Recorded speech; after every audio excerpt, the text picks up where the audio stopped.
specifically targeting minority areas or areas associated with the left and pitting them against a right-wing governor. That sounds a lot like Pennsylvania right now, if you've been paying attention to the situation as it's been developing in Philadelphia. So that's definitely something to keep in mind, and very honestly disconcerting to see these guys game this out. And also the fact that they admit that like creating this type of chaos and like upending US democracy, that they relish the opportunity to do this. I mean, it's just in light of all the other connections that we've gone over, I mean, it's just honestly unnerving in a big way. But I mean, you know, here they are looking specifically to how to undermine confidence in the democratic system, you know, and doing all of the things that we're being told that Russia, China, Iran, and North Korea or whatever are doing. And here it is Cybereason. And also keep in mind too, as I showed earlier, Cybereason is one of the companies setting this narrative that these hacks and this misinformation, alleged misinformation going on in relation to the election, of all of that, they're the ones assigning blame to those same state actors being blamed right now. But look who was gaming this out publicly with US officials who are now warning that this very threat is going to take place. You know, I mean, it's just absolutely 100% outrageous. And I want to point out here, if you just look at that slide there, look at this narrative control. That was one of their objectives, right? False information, narrative control. So, you know, I think, you know, on election day, when we get more into the nuts and bolts of what's likely to transpire in and around the US election this year, you know, the role of deep fakes, misinformation on social media, how Facebook and Twitter have already said that they're going to manipulate people's news feeds on those two sites to a huge degree, and use a toolkit that's normally used in places like Myanmar and Sri Lanka, not during elections, but during extreme events of political unrest. I mean, you know, we really need to keep this stuff in mind.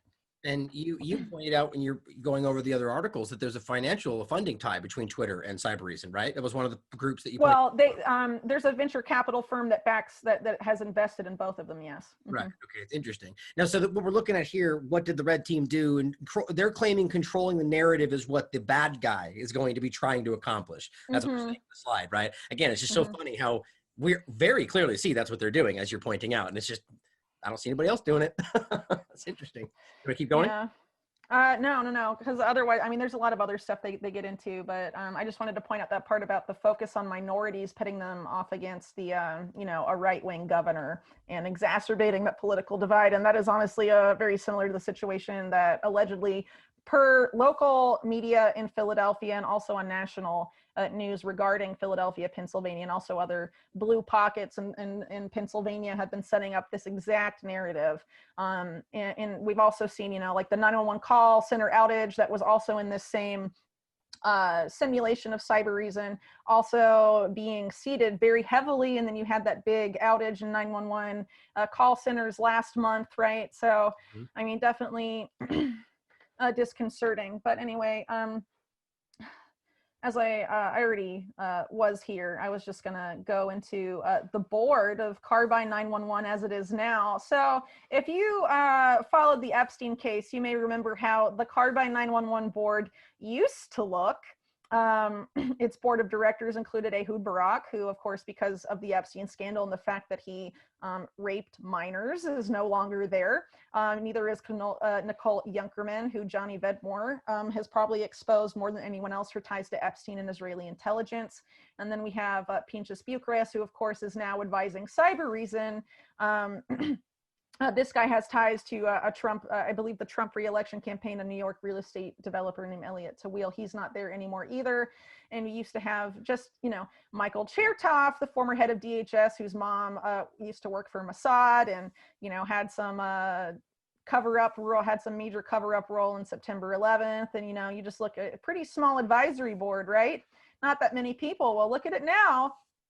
This is what it looks like now. They've added the most recent head of DHS before acting DHS Secretary Chad Wolf, Christian Nielsen, is now here. Michael Chertoff remains there. But look who else they've added. Former Assistant Director for Intelligence at the FBI, the same group entrapping and creating and manufacturing a new domestic terror threat that's allegedly going to create the next 9/11 imminently.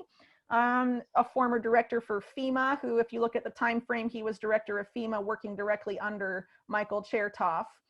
Edward Davis, who of course we pointed out earlier, intimately involved with Cybereason and their election doomsday simulations, which included 911 call center outages, something that Carbine 911 is set to profit from immensely. Also the former head of Los Angeles Police Department. And then this guy, by the way, Trey Stevens, used to work for Palantir and is a partner at the Founders Fund, which is Peter Thiel's venture capital arm, which of course invested in Carbine 911. And Palantir, if you haven't heard me talk about them recently, they were funded with CIA InQtel money. Their only client for the first 3 years of their existence as a company was the CIA. They have continued ties to the U.S. intelligence community, now a contractor for all 17 U.S. intelligence agencies, and intimately involved in coronavirus response, contact tracing, all of these things. So it's really interesting to see all of this come together here. Carbine's partners now include Google, Microsoft, Amazon Web Services, Cisco, which is probably one of the biggest companies set to, be the backbone, I guess you could say, of smart cities in the U.S. Also gigantic in regard to distribution and all kinds of different things right. that to apply to COVID-19 specifically. Right. And then we have Mark 43 that we've talked about before, and I wrote about recently in relation to my expose on Ashton Kutcher's charity, quote unquote charity called Thorn. Mark 43 is backed by Jeff Bezos of Amazon and General David Petraeus, a former CIA director with deep and long-standing ties to the Kagan family. Again, Kagan family being key operatives around the events of September 11th and intimately involved in the Project for a New American Century, or PNAC, that a year before 9/11 called for, said that a new Pearl Harbor was necessary to usher in all the stuff they wanted to do in the document that came out 1 year before 9/11, Rebuilding America's Defenses. So Mark 43 is basically a high-tech thing for law enforcement. They're saying because of the, now anyway, they're making a sales pitch because of the unrest in the United States that has been going on all summer, that it will increase police ability to respond and improve police response and make it easier on them because of increased unrest. And they're directly partnered with Carbine. So former CIA director, Carbine, Unit 8200. I mean, what we're having here is just essentially what I've called before in reports on this, really emerging of the US and Israeli national security states to a huge degree. And if you look at the investments of people like Google's Eric Schmidt in Unit 8200's Team 8 cyber or tech company incubator, or Microsoft's ties to Unit 8200, or perhaps Bill Gates' ties to Ghislaine's sister, Isabel Maxwell, that I've also written about, among other things, it starts to become pretty obvious what's going on there. Oh, also Jeff Bezos' close friendship with Ghislaine Maxwell that Ghislaine used to brag about, worth pointing all this stuff out. Indeed. Especially considering, again, in case you forgot, I said earlier on in the show, Carbine received an investment directly from Jeffrey Epstein, and lots of Epstein associates were on its board originally until the scandal broke, and they wanted to save face, so they took them off, right? So Carbine, it turns out, just 1 week after the election, is going to have a global innovation summit to talk about how great Carbine 911 is and how people need to use it for whatever reason. So if there is an event on election day, wow, this will be an interesting thing to watch. But look who their keynote speaker is. The former Navy SEAL Team 6 leader who claims to have killed Osama bin Laden has been caught totally lying, and his book is 100% made up. Okay, he's the keynote speaker. Good choice, guys. And then you have, the head of Cybereason, the Unit 8200 guy, Amar Elichai. Christian Nielsen, all these people from the board, this Mexican ex-head of National Public Safety in Mexico. These people from the board we already talked about. You also have this lady from different police departments. The New Orleans guy in charge of Carbine 911 that's running in the city of New Orleans right now. But Carbine 911 has been implemented in various counties around the U.S. I just want to point that out. And then there's a guy from Amazon Web Services here. They're justice and public safety leader for Amazon.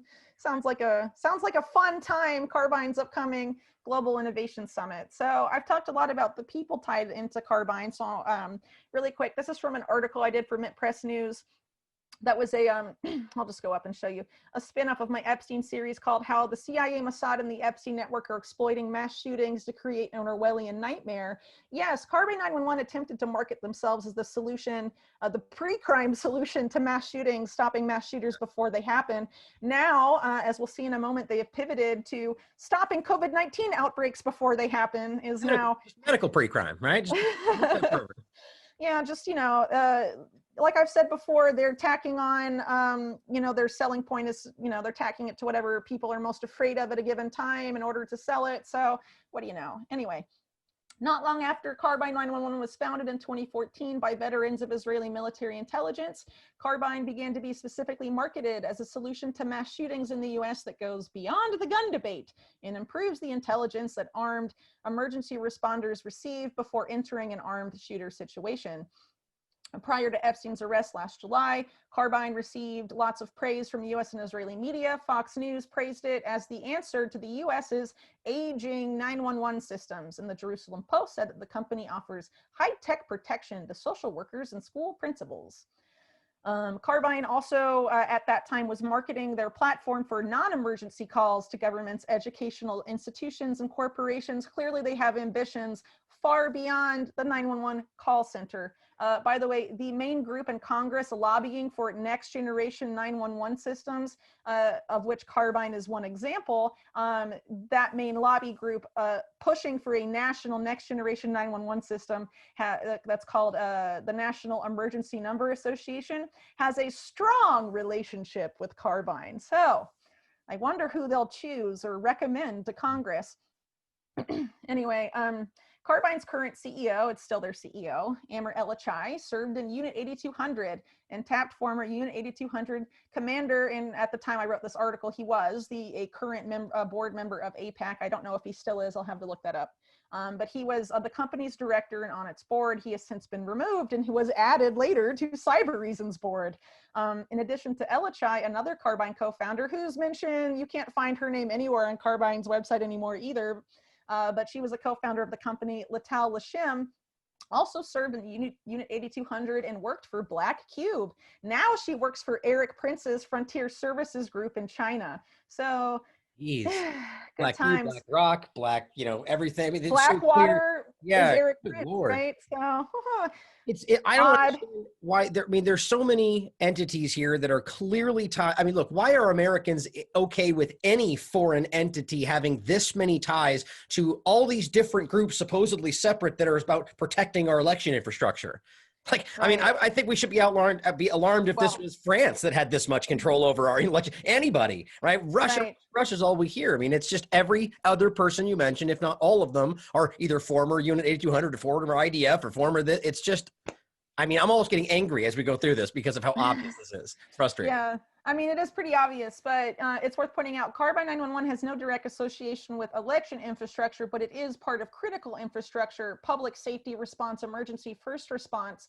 And as we'll be showing, I don't know if you have stuff queued up on this for today, but if not, we'll be showing it tomorrow, just how much mainstream media has promoted the idea that these coming cyber attacks, either on or shortly after the US election, are going to target critical infrastructure that includes 911 call centers. I mean, it's really out of control.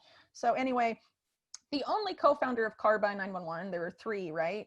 There's the third one, didn't serve in Unit 8200, but he, before founding Carbine, worked for Israel's Prime Minister's office, Benjamin Netanyahu, once again. So anyway, this is probably the most crucial part to understand about Carbine and what it really is and why these people want it, why it was being backed by people like Peter Thiel and people like Ehud Barak and people like Jeffrey Epstein, okay? Privacy concerns with Carbine go beyond the company's ties to Israeli intelligence and US intelligence contractors like Peter Thiel, who, as I mentioned earlier, invested a lot of money in Carbine 911.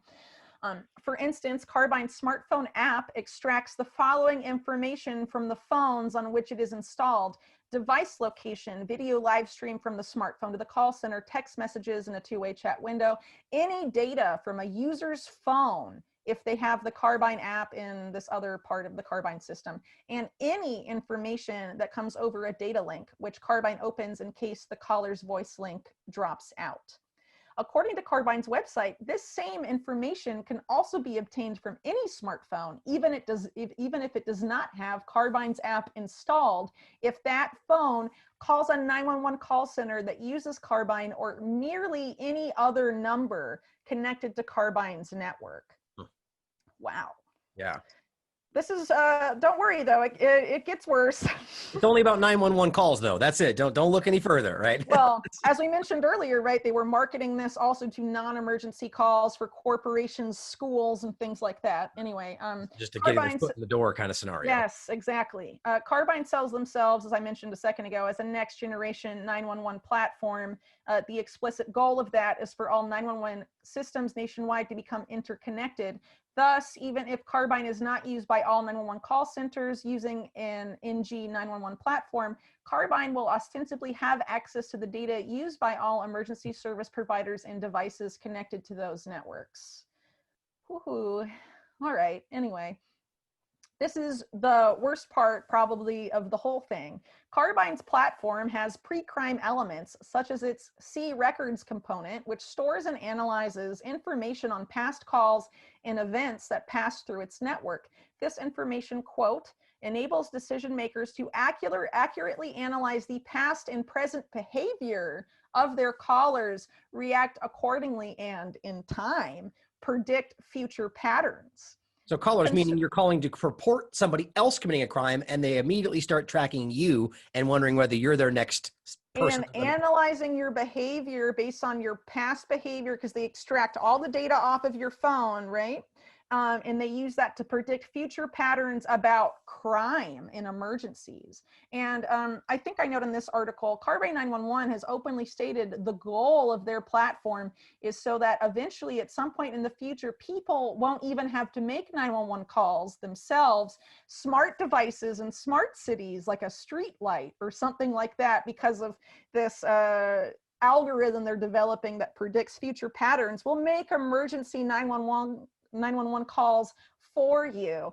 Convenience, I'm sure, is how they'll sell that, but just think about the Orwellian consequences of something of a system like that. And as I point out here, because this was all before coronavirus and in the context of mass shootings, concerns have recently been raised that pre-crime technology may soon become more widely adopted in the US. By the way, a month after I wrote this article, Bill Barr announced pre-crime and that it was going to be implemented at the end of 2020. It's called DEEP. You should go look it up. They've been piloting it in cities all year across the US. Anyway, I'm sorry, I thought you were done with the paragraph. I was just going to add that what they're talking, basically this is very clear on the face of this, that we are all potential criminals, right? That's the thing that really stood out to me there, is that even though you're calling in to be like, help me, someone's attacking me, you are suddenly then categorized and tracked, and as you said, to predict what future crimes may happen, which just means we're all potential criminals to this algorithm, which is really crazy to think about how they frame it. But what's important here is that people have forgotten this. Last year, President Trump said his planned solution to the mass shootings that happened last year was for big tech companies to detect potential shooters before they strike. So imagine those DHS guys that we saw this March making those predictions. If there's another 9/11 style event like that, what do you think Trump will say? Oh, we have to stop those anti-Semitic domestic terrorists before they can strike, right? And it's worth pointing out, I didn't really drive this home when we were talking about the people connected to Carbine 911. Peter Thiel, intimately tied to Trump's administration, particularly his transition team, a lot of prominent people in the Trump administration chosen and put there by Peter Thiel, right? As I mentioned previously, there was Elliot Tawil, who was at the time a major Trump donor on the board of Carbine 911. Now they currently have big name Trump appointees like Christian Nielsen, former head of DHS under Trump, on Carbine's board. Who do you think they'll choose, especially if 911 call centers are taken down and they need a 911 solution and a pre-crime solution all in one? What do you know? It's just like it's waiting there to come in and save the day from this 9/11 event that we are allegedly on the doorstep of.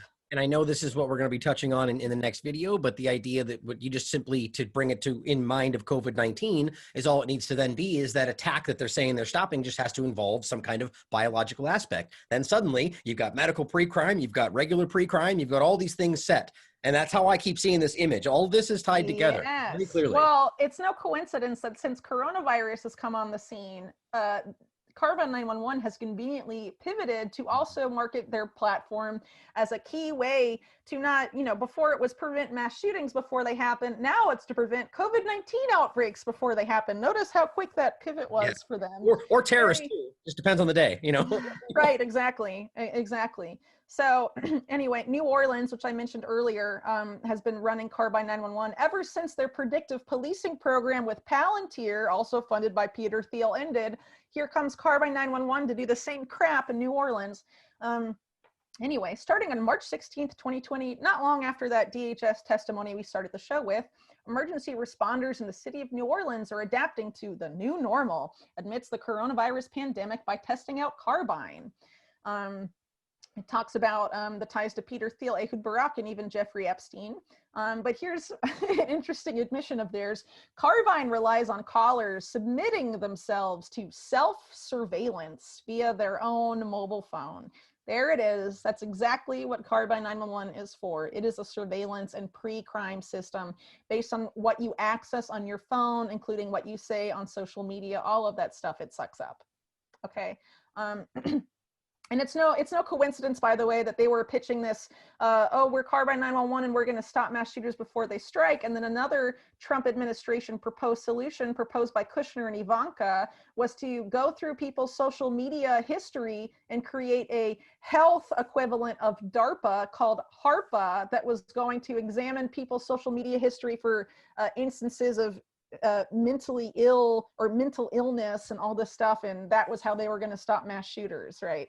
So get ready. Anyway, as I mentioned a little earlier, but with the coronavirus flavor, once permitted, Carbine can not only get more accurate location information directly from a phone, but also see the caller's surroundings. In the age of coronavirus, Carbine says that people will be able to get remote screening and be more easily located for testing or treatment. Plus, it will also help first responders identify situations where they'll be at high risk of contagion. Just real quick, since you mentioned it, here's just a quick example of a long, dark winter. Experts worry about mental health in the first COVID-19. So it's not just about the other things, it's also mental health too. Long, dark winter, however they want to spin it. That just seemed relevant to what you were saying. Right. So anyway, this article has some new information that I didn't even know about Carbine 911 when I wrote about them last year. For example, there used to be, but no longer, a commissioner for the Met Police in the UK, which, by the way, also, as I mentioned earlier, the Met Police, along with British intelligence, did their own simulations with cyber reason, okay? But an original vice president was this guy who, what do you know, tied up with NSO Group, the same people responsible for hacking WhatsApp to surveil human rights activists that Saudi Arabia didn't like, among other scandals. So this is also a very interesting admission. So Forbes asked Carbine about Epstein. Remember, as I pointed out earlier, Carbine 911, after the Epstein scandal, took out everyone that could have been linked to Epstein. They took out Nicole Junkerman. They took out Ehud Barak, who was a major investor in the company, and it was its director and chairman of its board. They clearly cleaned house. They also took out Pinchas Bucharest because of his ties to Unit 8200. I guess they want to make it look less like an Israeli intelligence front and more American by adding DHS people, right? Mm-hmm. Right. Just why would you want to hide that? I mean, I think that's an obvious example. But I mean, that's what they did. I mean, look at the changes to their advisory board. They added a guy from LAPD, a guy from the FBI, the former head of DHS. I mean, all of these people from the US government, and they took out the Unit 8200 Epstein people. Yeah. And they're like, don't worry, we love America now. Okay, whatever. So anyway, what's interesting here is that previously last year, Ehud Barak, when he was pressed about Carbine 911's the investment it had received from Epstein, said that Epstein's the stake of Epstein's estate in that company had been eliminated.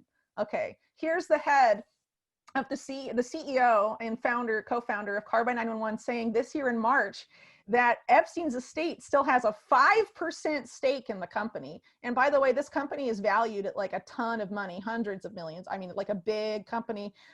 So that's definitely not a small passive investment, as they like to claim. I mean, it's wild. So, we've already caught Carbine 911 in a lie trying to cover up their Epstein ties. They're clearly unsettled by that connection. And,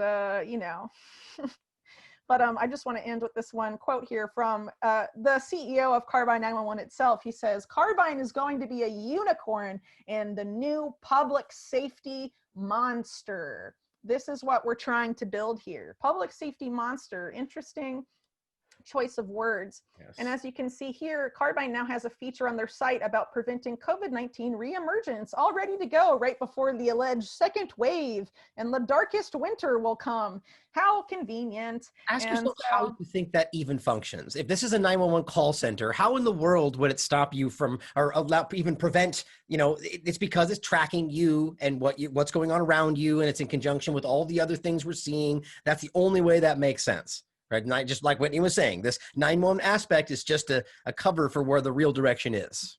Yes, now they've added a COVID-19 questionnaire to their platform, and pre-crime and whatever. I mean, just really, really wild.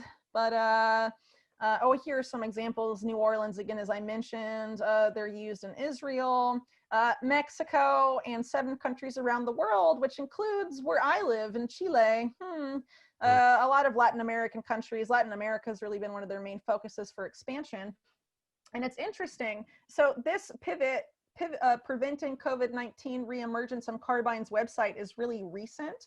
But back in March, in April, I think I was looking at their website for the book I'm writing on Epstein, and they had a section about remote government, how when the US government, because of the coronavirus crisis and all of this, was moving to teleworking, telemeetings, all these Zoom and all this stuff, that they were offering their platform specifically to the various US government agencies. And that part of their site in English has been taken down, but they have left up the Spanish version. But you can see here that it's still titled Remote Government in English, but this is what Remote Government says in Spanish. And you can see here that originally it was clearly in English because all the graphics are in English, and just this was like automatically translated into Spanish. And you can see here that it was backed by Microsoft and Amazon. And we can use our passports with Carbine 911 and give them pictures of our ID numbers and all this stuff. And it was targeting these specific government agencies. I'll just translate it since, whatever. So this was for the DMV originally. This was taxes like the IRS, customs, or in the US it was Customs and Border Patrol on the original site in English, Social Security, and the court system. Carbine 911 was trying to run all of that for the US government not that long ago. It just seems like a real lazy effort to we'll just kind of translate, make it Spanish and leave all the English notes in there. What it screams to me, and this is the kind of thing I see across the board with the government manipulations, that they apply these things to the lowest common denominator. All they need is that average level of people that don't really want to research. They just want to check and go, oh yeah, it's not there. That is the person they're aiming that at. And so as long as they have that certain percentage that they think they can get away with these things, and that's what it seems to me. But here, to end here, a couple things I wanted to share on that note what Whitney was talking about here. Let's see, let me get the right screen. I believe it's this one. There we go. So we're talking about the 911 outages and the tie-in with the area we're referencing, Pennsylvania. This is something we've already referenced that I did a show on as well. Hackers taking down dozens of 911 centers. Why is it so hard to stop them? Well, here's another one. They can't be stopped. It's inevitable. I mean, that's what right. The mainstream narrative has kind of been seeding about all of this, right? Right. There's nothing we can do except rely on a foreign country's surveillance to make that work for us. But it says, who's behind Monday's 14 state 911 outage? It says emergency 911 systems were down for more than an hour on Monday in towns and cities across 14 states. The outages led many news outlets to speculate the problem was related to Microsoft Azure Web Service, but of course, to make sure that that's not the case. It says two companies, it says, however, multiple sources tell this website that the 9/11 issue stemmed from some kind of technical snafu involving the companies that together handle all of the 911 call broad swaths across the United States. So the point is that it's the whole system, as you were saying, and that's what every outlet you'll find will basically be parroting, the same idea. On the afternoon of Monday, September 28th, several states, including, and I just thought it was interesting to list what you said, Arizona, California, Colorado, Delaware, Florida, Illinois. I mean, this is, they want it to be all encompassing across the country. Yeah. Do you notice how many swing states are in there that got Right. hit by that outage? Florida, North Carolina, Pennsylvania. Interesting. Very relevant. Yeah. And it Mhm. says, quote, we've seen no indication that the multi-state 911 outage was a result of Microsoft, essentially. Trust us, we're Yes, Microsoft. exactly. Bill Gates founded us. We never lie. It's just our two co-founders had deep ties to Ghislaine Maxwell's sister, Isabel Maxwell, and hung out with Jeffrey Epstein on an elite social networking site. Let's forget about that. Nothing to see here. 911 outages have become a fact of life. Are we Fact of life. Right. Wow. See how they're framing it. Are we even going to fix this? Right? Like, this is how they're trying, like, no one's doing anything. It says, because we still don't know what caused yesterday's 911 outage, and it's not clear anything would change, even if we knew. It's like, we have no idea what we could possibly do. And that's just so ridiculous, because there's so many different things that could be applied. Maybe just doing this from an internal level, as opposed to reaching out to another, it seems obviously they're trying to float this thing. It says, police departments and public safety agencies across the country had to hand out alternative numbers to call. So how do they know? I mean, that seems odd to me, but it says in some cases, warn residents not to dial 911 just to test if the systems had started working again. The point is that how do people even know that this was happening?